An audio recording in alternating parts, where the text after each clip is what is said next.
ரெண்டாவது விஷயம் கசரத்து நோமுன்னாங்க, அதிகமா தூங்குறது.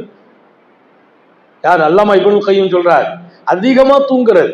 சில பேரை பார்த்தீங்கன்னா கணக்கில்லாம தூக்கம். இன்னைக்கு விஞ்ஞானம், அறிவியல் உலகம், மருத்துவம் குறைஞ்சபட்சம் இல்ல கூடுனபட்சம் 8 மணி நேரம் தூங்க சொல்லுது. 6 to 8 அவ்வளவுதான். 6 மணி நேரத்திலிருந்து 8 மணி நேரத்துக்குள்ள தூங்கணும். அல்லாஹ் குர்ஆன்ல சொல்றான், வஜஅல்னா நௌமக்கும் சுபாதா, தூக்கத்தை உடல் ஆரோக்கியத்துக்காக கொடுத்தோங்கிறான். நம்ம உடல் ஆரோக்கியமா இருக்கணுமா, தூங்கணும். தூங்காம இருந்துட்டோம்னா ஆரோக்கியம் போயிடும்.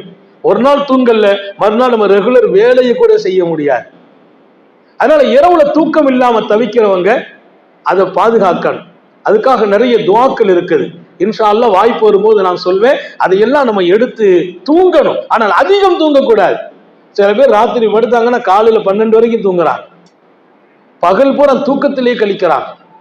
அதனால என்ன ஏற்படும்?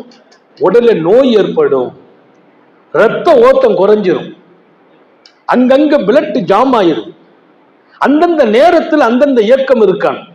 அதிகாலையில எழுந்திருப்பதே ஆரோக்கியம் என்று எழுதுறான். தஹஜ்ஜுக்கு எழுந்திருச்சு பாருங்க, சுபுக்கு எழுந்திருச்சு பாருங்க, உடல் நல்ல இயங்கி கொண்டு இருக்கும். அப்போ அதிக தூக்கம் என்பது உன் உடலுக்கு வியாதியை கொடுக்கும்.